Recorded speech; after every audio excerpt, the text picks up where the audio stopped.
자기 십자가를 지고 나를 따를 것이니라 라는 제목을 가지고 말씀을 전하고자 합니다. 예수님은 제자들을 데리고 다니시면서 제자들이 지금 보고 듣고 깨닫는 모든 것들, 이 모든 것들을 잊지 않고 이해하고 실천하기를 바라셨습니다.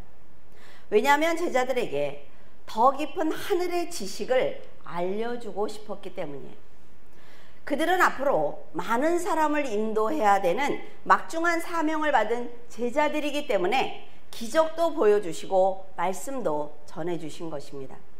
이렇게 최선을 다하셨던 예수님께서 베드로가 주는 그리스도시여 살아계신 하나님의 아들입니다 라는 고백을 하자 아주 크게 기뻐하셨어요. 그리고 베드로에게 이것은 네가 한 것이 아니라 하늘에 계신 아버지께서 알려주신 것이다 라고 굉장히 즐거워하셨습니다.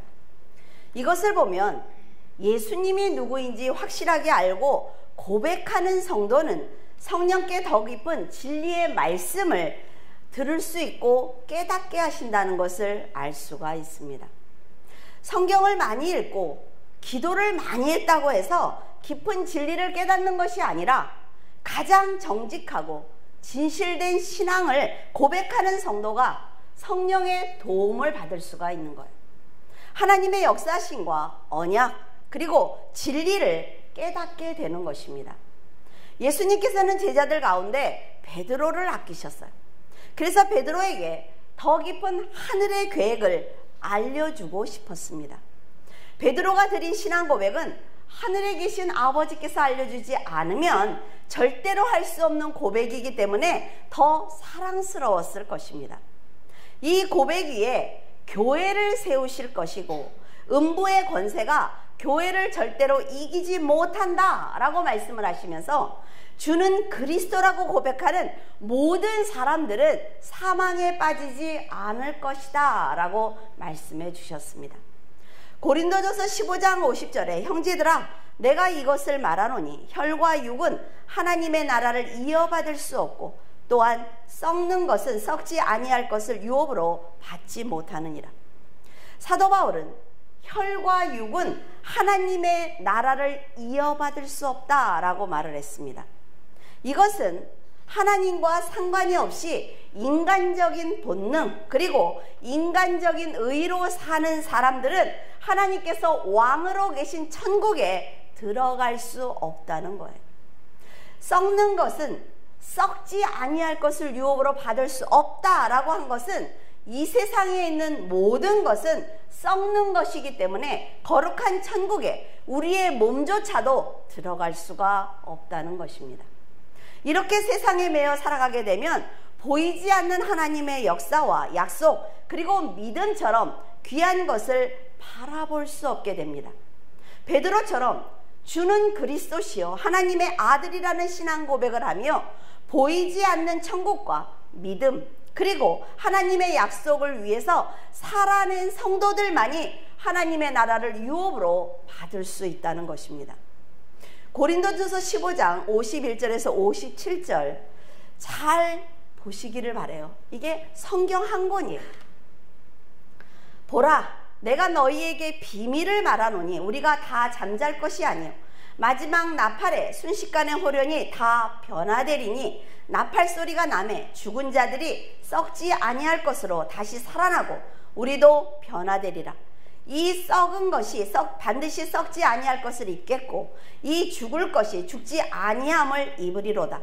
이 썩을 것이 썩지 아니함을 입고 이 죽을 것이 죽지 아니함을 입을 때에는 사망을 삼키고 이기리라고 기록된 말씀이 이루어지리라. 굉장히 중요한 말입니다. 사망아 너희 승리가 어디 있느냐? 사망아 내가 쏘는 것이 어디 있느냐? 사망이 쏘는 것은 죄요 죄의 권능은 율법이라. 우리 주 예수 그리스도로 말미암아 우리에게 승리를 주시는 하나님께 감사하노니. 이것이 성경 한 권입니다. 사도 바울은 그 누구보다 더 영적으로 깊이가 있는 사람이에요. 바울은 자신이 하나님의 역사와 예수님의 희생 그리고 영원하신 하늘의 권능으로 사도로 부름받았다는 것을 잘 알고 있었습니다. 그렇기 때문에 성령께서는 사도 바울이 하나님의 역사에 동참할 수 있도록 기쁜 진리의 말씀을 깨닫도록 도와주셨어요. 사도 바울은 그 은혜를 알기 때문에 한 번 예수 그리스도를 영접한 후로는 한 번도 죽는 순간까지 사명을 끝까지 감당했으며 하나님을 배신하지 않았습니다. 어떤 상황에서도 거짓 없는 믿음을 가졌다 말이에요. 그렇기 때문에 하나님께서는 그를 천국으로 불러 올리셨습니다. 사람의 능력으로는 알 수 없는 비밀을 그로 하여금 직접 보고 듣고 깨닫게 하셨어요. 사도 바울이 말하기를 베드로와 같은 신앙을 고백하는 모든 성도는 마지막 나팔 소리와 함께 천국에 들어갈 수 있는 몸으로 순식간에 변화할 것이다. 그리고 공중에서 예수 그리스도의 재림을 맞이하게 될 것이다 라고 말하고 있습니다. 어쩌면 이 말들은 천국에서 직접 하나님께 듣고 온 말씀일 것입니다. 이런 사실로 보아서 지금 세상에서 내가 예수야 라고 주장하는 많은 사람들은 모두 거짓말을 하고 있다는 것을 알 수가 있단 말이죠. 지금 세상은 사탄이 사망을 도구로 사용하면서 사람들에게 왕노릇하고 있습니다. 너 이렇게 하면 죽어. 너 이렇게 하면 내 말 안 들으면 죽을 거야. 이거 사망을 가지고 지금 위협하고 있단 말이에요. 그러면 성도들이 사망이 두렵지 않으면 사탄은 절대로 건드릴 수가 없는 것입니다. 마지막 날 구원받은 영혼들을 천국으로 인도하기 위해 독생자를 희생하신 하나님의 그 노력을 헛되게 하기 위해서 지금도 사탄은 열심히 일하고 있습니다. 영혼들을 지옥으로 끌고 가기 위해서 그들은 쉬지 않는단 말이죠. 이것을 보면 베드로의 고백이 얼마나 놀라운 것인지 알 수가 있어요. 사람의 생각으로는 절대로 할 수 없는 신앙 고백이기 때문에 그렇습니다. 예수님께서 그 신앙 고백 위에 내가 교회를 세우고 교회로 하여금 사망을 이기도록 능력과 권능을 주시겠다라고 말씀하신 것은 교회가 그리스도의 절대적인 보호를 받고 있다는 것을 알 수 있단 말이죠. 성도들이 어려움을 당했을 때 세상으로 나가서 사람을 찾아서 되는 것이 아니라 말이에요. 하나님 안으로, 교회 안으로 들어와야만 그 문제들을 해결받을 수가 있는 거예요. 하나님께서 이렇게 아끼시는 교회가 신앙을 버리고 썩을 것을 위해서 살아간다면 사탄의 승리로 끝나게 될 것입니다. 구원을 받아야 될 영혼이 지옥으로 떨어지는 불행을 보게 될 거예요.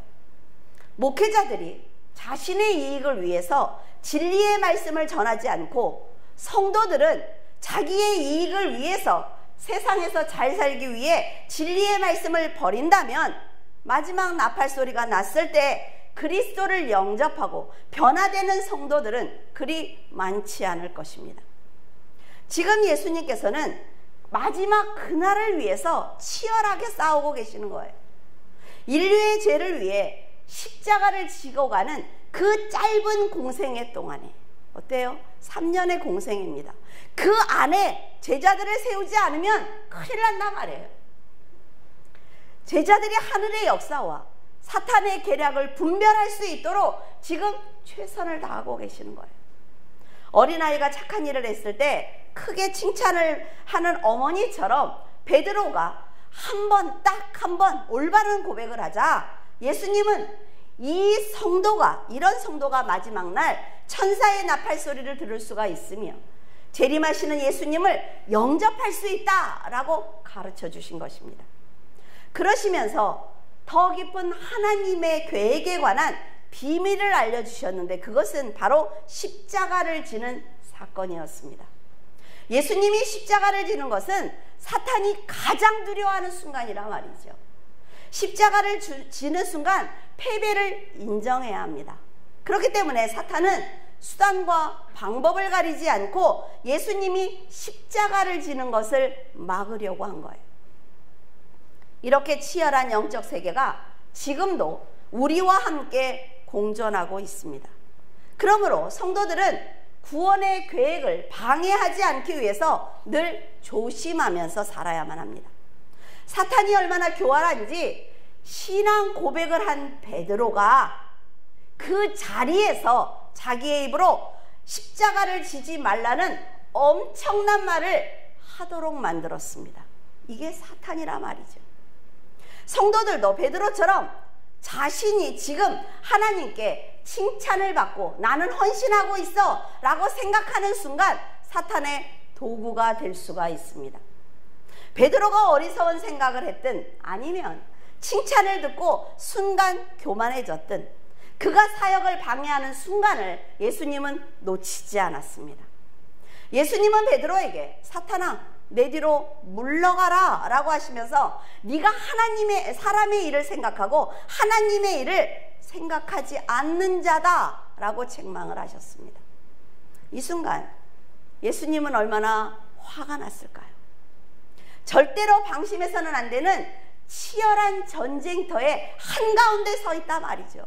그거를 잊고 겨우 칭찬 한마디에 하나님의 일을 도리어 방해하는 그런 베드로를 보시면서 굉장히 실망하셨을 것입니다.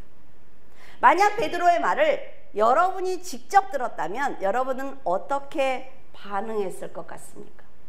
예수님처럼 금방 칭찬했던 베드로를 사탄이라고 책망할 수 있겠어요? 아마도 진실한 신앙 고백을 한 베드로가 잠깐 실수했겠지. 사람이니까 저런 말도 할 수가 있는 거야. 베드로가 예수님을 위해서 그런 것이지 절대로 다른 생각이 있어서 그런 것은 아니다 라고 변명해 주었을 것입니다. 그러나 영적 전쟁에서는 한 번의 실수는 곧 사망입니다. 여러분 절대로 잊어서는 안 된다 말이죠. 세상의 일에는 그럴 수도 있겠지. 그래, 저는 한 청년에게 그런 얘기를 했어요. 젊었을 때는 1, 2년 돌아가도 돼. 하고 싶은 거 해봐 라고 말을 했지만 영적인 세계에서는 절대로 그렇게 말하지 않습니다. 절대로 그럴 수도 있어. 내가 사람이니까 넘어질 수도 있어. 이런 생각조차 하지 말라 말해요. 영적인 악함은 자신뿐만이 아니라 곁에 있는 사람들의 영혼까지 죽이는 일이기 때문에 늘 조심하고 또 조심해야만 합니다. 제가 한 가지 간증을 할까요? 하나님한테 야단 맞은 거예요. 제가 병원에 2주 동안 가 있었죠. 저는 굉장히 큰 시험에 들었었습니다. 여러분들 때문에. 어떤 기준을 만들어 놓은 거예요. 말씀을 15년을 들었으니까 이 정도의 삶은 살아주겠지. 어떤 세상의 문제를 탁 만났을 때 하나님의 눈으로 그 문제를 바라보는 능력이 생겼겠지. 다른 사람들의 영혼을 위해서 자신을 희생할 준비가 돼 있겠지. 내가 이 자리에서 내려가도 성도들이 있으니까 물줄기 교회는 염려가 없다라는 생각을 하고 살았어요, 솔직히. 근데 그것이 점점 무너지기 시작을 했습니다. 과연 세상 사람들하고 다를 게 무엇일까? 과연 말씀을 아는데 말씀은 말씀이고 내 삶은 내 삶인 이걸 어떻게 봐야 하나? 여러분들을 15년 동안 여러분 한 분 한 분을 위해서 제가 금식을 안 한 분이 없어요. 그리고 밤을 새워서 여러분들을 위해서 기도하지 않은 분이 없습니다. 이 정도면 하나님이 그래도 세워주시겠지. 장로니까, 안수집사니까, 권사니까 하겠지 라는 기대를 굉장히 크게 하고 있었어요. 그것이 무너지면서 굉장히 힘들었습니다. 굉장히 힘들었어요. 정말 하나님 앞에 매달려서 성경 한 구절을 깨닫기 위해서 여러분 얼마나 고생하는 줄 알아요? 근데 그날 설교를 딱 들고 아침에 오려고 하는데 탁 마음에서 이거 가서 전하면 뭐해? 성도들이 이 말씀을 듣고 또 바꿔질까? 라는 생각이 탁 들었어요. 그래서 순간 교회 가기 싫다. 내가 죽도록 헌신해서 설립한 교회고 그만큼 영의 양식을 먹여서 키운 성도라고 생각을 했는데 내가 지금 교회를 떠나면 나에게 남는 건 무엇일까? 라는 생각이 갑자기 들었어요. 교회 가기 싫다. 처음이죠. 신앙생활 하면서. 그때 탁 쓰러진 거예요. 그래서 119를 타고 가면서 하나님한테 회개하기 시작을 했습니다. 교만했습니다. 하나님. 내 양이 아닌데 교만했습니다. 하나님이 주신 말씀을 전한 건데 내가 말씀을 깨닫고 내 말씀을 전하는 것처럼 교만했습니다. 뭐 금방 죽을 것 같이 너무 아픈데도 계속 회개하는 거죠. 교만했구나. 너무 교만했다. 정말 하나님이 보실 때는 정말 아름답게 자기들 자리에서 최선을 다하는 성도들인데 내가 뭐라고 이런 생각을 했을까라는 회개를 하기 시작을 했어요. 근데 혈압은 190까지 올라가요. 얼마나 스트레스를 받았겠어요. 제 나름대로. 간호사들이 어디 안 터졌냐, 머리가 괜찮냐, 뭐 난리가 났죠. 그러면서 많은 생각을 했습니다. 그리고 기도를 하기 시작을 했죠. 병원에서. 하나님이 이런 말씀을 하셔요. 베드로가 이렇게 신앙 고백을 하고 뒤돌아서 내 사역을 방해한 것처럼 네가 베드로 아니야? 네가 할 수 있는 것은 물줄기 교회에서 말씀을 전하는 것이고 책을 만들어서 말씀을 남기는 거예요. 그러면 네 사명은 다 한 거예요. 네가 뭘 하고 성도들을 판단하고 성도들을 실망하고 이런 모습이 내 사역을 방해하는 거야. 저는 이 설교를 쓰면서 참 많이 울었어요. 아, 그렇구나. 이게 하나님의 동역자가 되고 하나님을 배신하는 게 어려운 게 아니구나. 이제 교회 가기 싫다 이러면은 한 2주를 병원에 갖다 놓으니까 이제 그런 말은 죽어도 안 하죠. 이제는 절대로 안 합니다.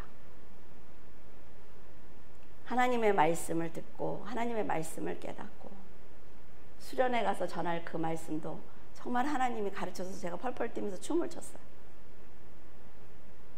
이것이 제 사명이란 말이죠. 베드로도 자기가 주는 그리스도시 하나님의 아들입니다 라는 그 믿음을 갖는 게 그 사람의 사명이지 예수님의 사역을 방해하는 것이 제자가 할 일이 아니라 말이에요. 근데 우리는 지금도 이런 실수를 너무나 많이 하고 있습니다. 내가 계산하고 내가 생각해서 내가 판단해서 하는 것을 믿음이다 라는 생각들을 하고 있어요.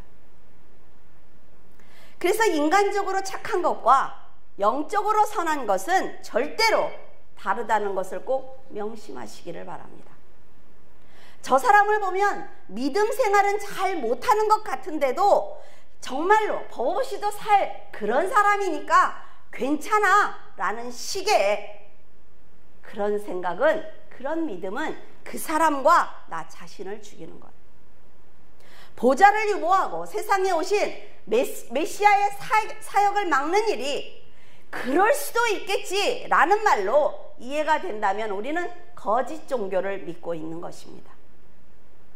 34절에 무리와 제자들을 불러 이르시되 누구든지 나를 따라오려거든 자기를 부인하고 자기 십자가를 지고 나를 따를 것이니라. 성도들이 사명을 감당하고 자신의 모든 이익을 내려놓는다고 해도 나는 다 버렸어, 나는 정말 다 버렸어 라고 말을 해도 성자 하나님께서 보좌를 유보하시고 이 땅에 오신 것과 절대로 비교할 수 없습니다. 그래서 성도가 예수님을 따르는 모습은 자신을 부인하고 자기 십자가를 지고 말씀대로 살아내는 것입니다. 내가 가는 길에, 내가 믿음으로 가는 길에 같이 성도들과 격려해서 함께 가는 것이지 나 때문에 여러분들이 믿음 생활을 잘하는 것이 아니라 말이에요. 예수님은 자신이 성자 하나님이라는 것도 창조주라는 것도 다 내려놓았기 때문에 십자가를 지실 수가 있었습니다. 이것을 모두 실천하셨기 때문에 제자들에게 너희들이 나를 따라오려거든 자기를 부인하고 자기 십자가를 져라 라고 말씀하신 거예요. 그럼 자기 십자가를 진다는 것이 무엇일까요? 그것은 자기에게 주어진 환경을 뛰어넘어 예수님을 따르는 것입니다. 자신의 지혜와 재물과 능력을 하나님 나라에 확장하는 데 사용하는 것이 바로 인간의 본성을 거스리는 자기 십자가를 지는 것입니다. 고난을 만났을 때 인간적으로 대처하는 것이 아니라 이성과 자존심을 모두 내려놓고 십자가를 지는 심정으로 하나님의 역사에 방해가 되지 않는 삶을 살아내는 것이 바로 자기 십자가를 지는 것입니다. 인간의 지혜로 판단하는 것이 아니라 하나님의 위대함을 믿고 성령께 의지하여 자신의 교만을 버리는 것이 십자가를 지는 거예요. 매 순간 어리석은 자신을 부인하며 사탄의 동역자가 되지 않는 것이 바로 십자가를 지는 것입니다. 부활하신 예수님을 따라가기 위해서 자신의 죽음을 전제로 시작해 하는 것이 바로 십자가를 지는 거예요. 훗날 하나님의 영광을 누리기 위해서는 고난도 능히 감당하는 것이 바로 자신을 부인하고 자기 십자가를 지는 것입니다. 어두운 터널을 지날 때 빛이 없어서 어둡기는 하지만 이 터널을 지나야만 밝은 태양을 볼 수 있는 것처럼 예수 그리스도라는 기차를 타고 터널과 같은 세상을 지나갈 때 세상도 고난도 죽음도 어둠도 두렵지 않은 것입니다. 여러분은 천국에 가기 위해서 얼마나 자기를 부인하고 있으며 얼마나 자기 십자가를 지기 위해서 노력하고 있습니까? 세상에서는 고난을 당하기 싫고 나는 천국에 들어가서 편안하게 살고 싶어서 내가 예수를 믿어주는 것 아니냐고 불평한 적은 없습니까? 자기 목숨을 구원하고자 하면 잃을 것이요 누구든지 나와 복음을 위해서 자기 목숨을 잃으면 구원할 것이다 라고 말씀을 하셨어요. 사람은 원죄로 출발했기 때문에 절대로 자기를 구원할 수가 없습니다. 나는 길이요 진리요 생명이라고 말씀하신 것처럼 예수님만 생명이기 때문에 예수님께 가야만 새 생명을 받을 수가 있는 거예요. 하지만 분명한 것은 구원의 역사를 위해서 여러분의 목숨이 필요한 것이 아닙니다. 하나님께서 하나님의 나라를 확장하기 위해서 여러분의 헌신이 있어야만 하나님의 나라를 확장하는 것도 아니에요. 아무도 없어도 돼. 그러나 여러분이 자신을 부인하고 자신의 십자가를 져야만 하나님께서 만들어 놓으신 천국에 들어갈 수 있기 때문에 여러분에게 헌신하라고 말씀드리는 것입니다. 그러니까 여러분이 신앙생활을 열심히 하는 것은 하나님을 위해서 하는 것이 아니라 바로 자신의 구원을 위해서 천국을 침노하는 행위입니다. 천국으로 가는 방법은 예수 그리스도밖에 없어요. 예수님을 안 믿으면 천국이 있겠어 라고 말해도 할 말은 없습니다. 그러나 진리는 천국에 가기 위해서 예수 그리스도밖에 없습니다. 인간의 정욕과 욕심 그리고 죄를 안고는 예수님을 만날 수 없으므로 여러분에게 자신을 부인하라고 말씀하신 것이고 자기의 십자가를 지라고 명령하신 것입니다. 가룟 유다처럼 순간 십자가를 지고 싶지 않다거나 예수님을 팔아서라도 세상에서 더 잘 살고 싶다라는 욕심에 사로잡히게 되면 그런 마음이 바로 자기를 인정하는 것이며 자기 십자가를 버리는 죄입니다. 그것은 하나님과 예수님 그리고 성령님을 버린 죄이며 천국을 버리고 세상으로 가겠다는 결단이기 때문에 구원을 받을 수가 없습니다. 그렇게 되면 세상에서 왕노릇하고 있는 사망의 종이 될 수밖에 없는 것입니다. 내가 가진 재산을 다 잃을까 두렵고 내가 가진 건강을 잃을까 두렵고 내가 지금 세상 사람들과의 인간관계를 다 놓칠까 두렵고 결국 천국과 멀어질 수밖에 없어요. 근데 여러분들이 잘 알아야 되는 건 그 관계를 다 끊으라는 것이 아닙니다. 다스리라는 거예요.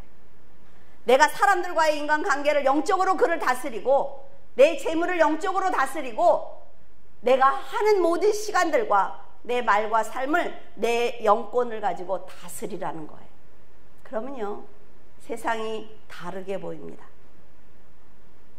구원을 방해하고 있는 사탄을 승리로 이끄는 죄를 짓지 말라는 것입니다.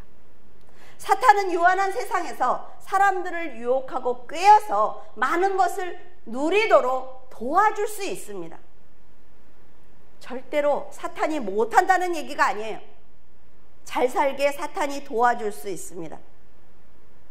그런데 오로지 그들의 목적은 영혼들을 지옥으로 데리고 가는 거란 말이죠.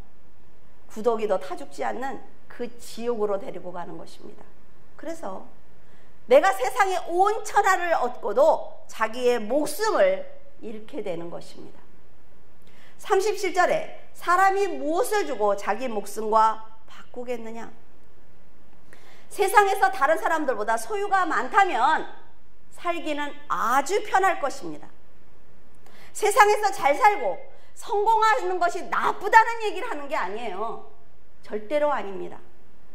성도들의 마음의 중심이 어디에 있느냐라는 말씀을 드리는 것입니다. 잘 살아야 남을 도울 수가 있습니다. 더 많은 일을 할 수 있어요. 사실입니다, 여러분. 내가 어려우면 나 먹고 살기도 힘들어. 그러니까 나 외에는 다른 걸 생각할 수가 없단 말이죠.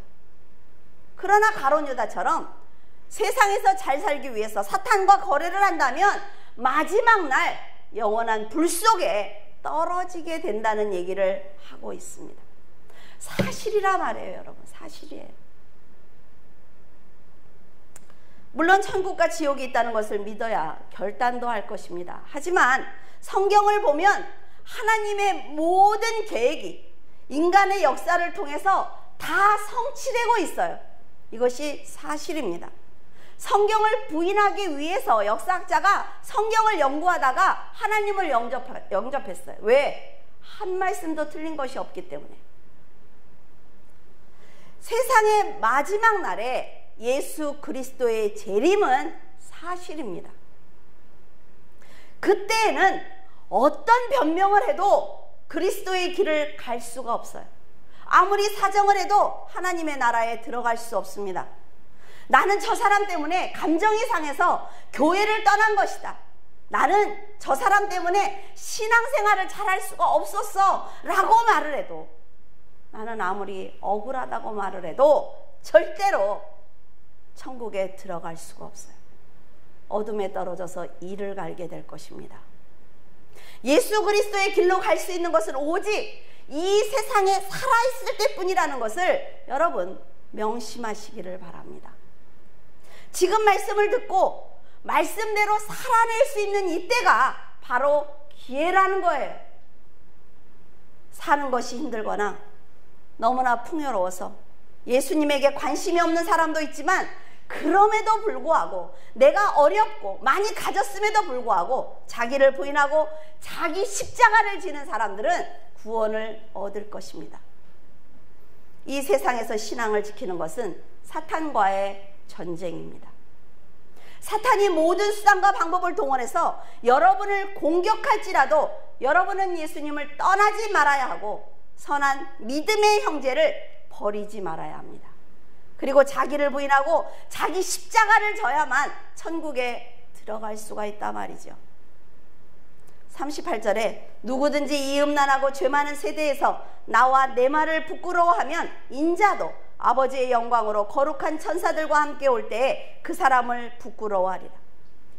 예수님이 보시는 이 세대는 음란하고 죄가 많은 세대입니다. 사탄 그 자체가 음란한 영이에요. 여러분, 다른 거 기대하면 안 된단 말이죠. 사탄의 지배를 받고 있는 사람들은 음란한 말과 음란한 행동을 할 수밖에 없어요. 그런데 성령의 지배를 받으면 이것은 죄야, 이것은 더러운 거야, 이게 분별이 된단 말이에요. 밝은 대낮에도 할 수 없는 일들을 어둠에서는 양심의 가책을 받지 않고 행할 수 있기 때문에 더욱더 악해질 수가 있는 것입니다. 어느 날 온유하고 평안했던 여러분의 마음이 만일 사람들의 말과 행동에 의해서 여러분 흔들리거든 자신을 부인하고 십자가를 져야 한다는 예수님의 말씀을 기억하기를 바랍니다.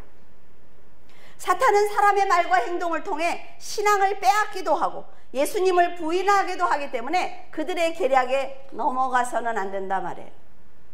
물질을 잃을까 염려하는 마음도 예수님을 부끄러워하는 것입니다. 자신의 의의를 세우는 것도 예수님을 부끄러워하는 행동입니다. 교회가 성장하는 데 걸림돌이 되는 것도 예수님을 부끄러워하는 것이며 권명과 책망을 받아들이지 않는 것도 예수님을 부끄러워하는 것입니다. 하나님의 은혜와 사랑을 저버리는 것도 예수님을 부끄러워하는 것이며 믿음의 성도들이 준 사랑을 당연한 것으로 여기는 것도 예수님을 부끄러워하는 행동입니다.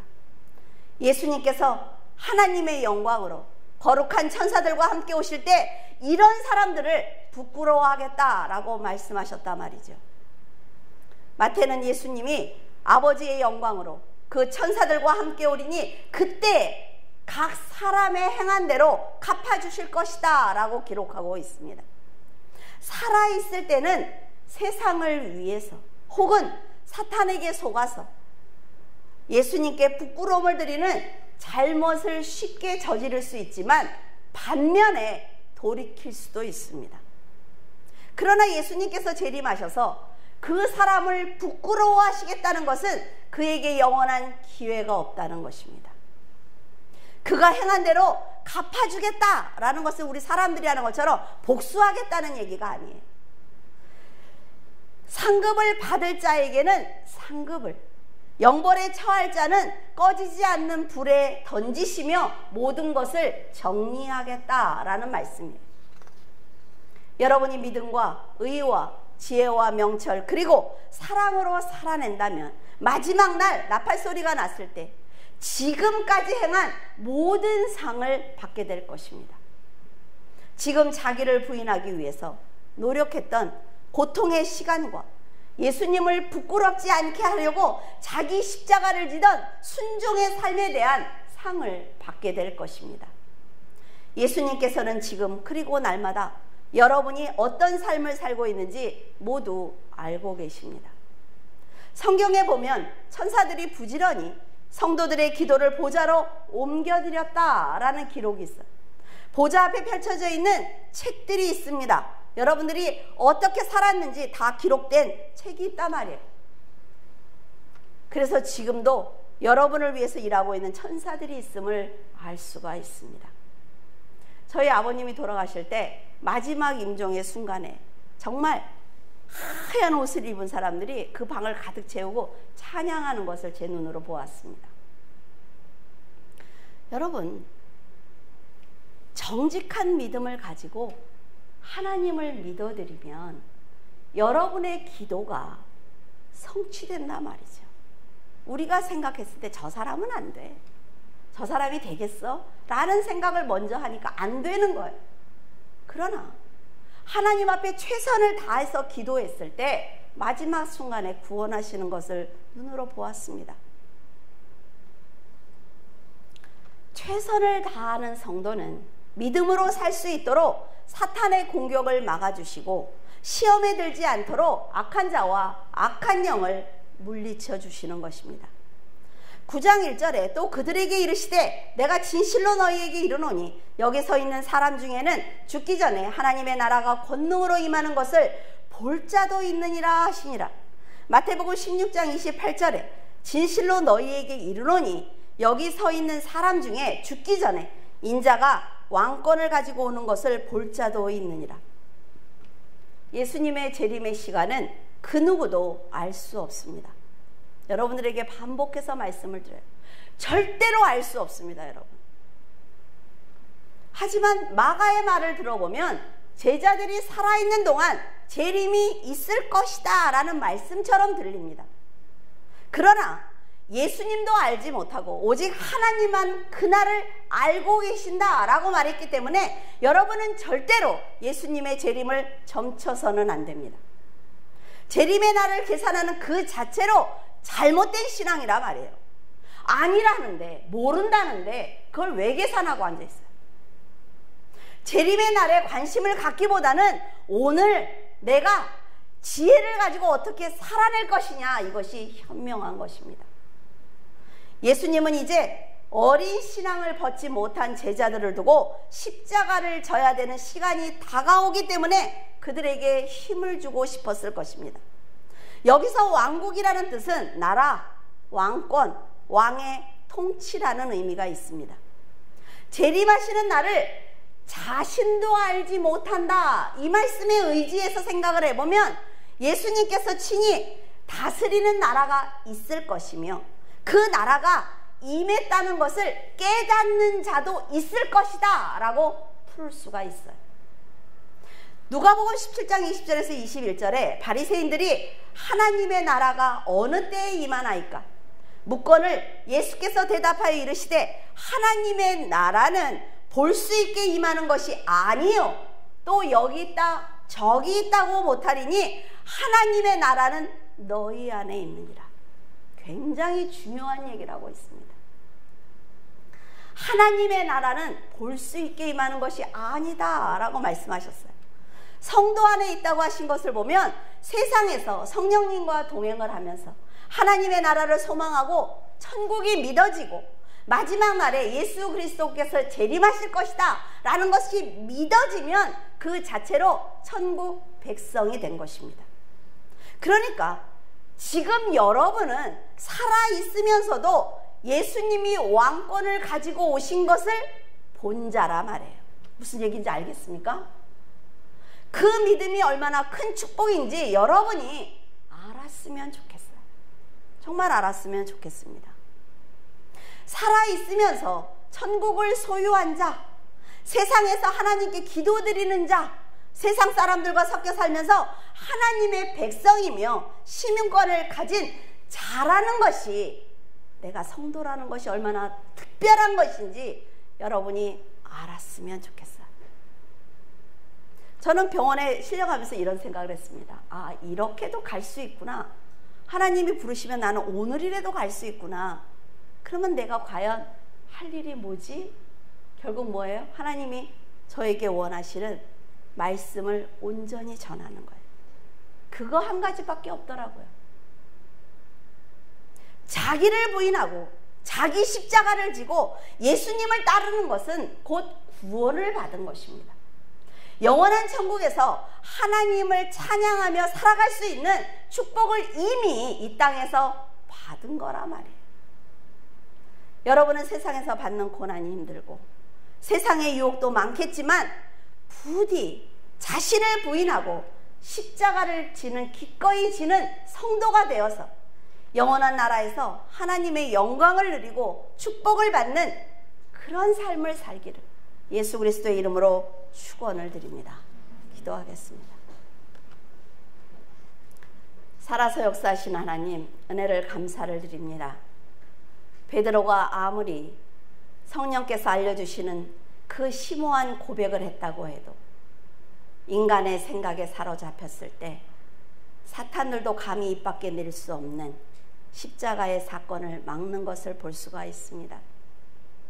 아무리 열심히 하나님의 일을 감당한다고 해도, 아무리 말씀을 읽고 설교를 쓴다고 해도 인간의 생각이 들어갔을 때 하나님 어리석은 행동을 하는 것을 고백합니다. 하나님 아버지, 저희들 세상을 살아가면서 영적인 순간을 놓치지 아니하도록 도우시고 예수 그리스도만이 나의 길이고 나의 진리라, 나의 생명이라는 것을 잊지 아니하고 오직 예수 그리스도만을 의지하는 성도의 삶을 살아갈 수 있도록 도와주시옵소서.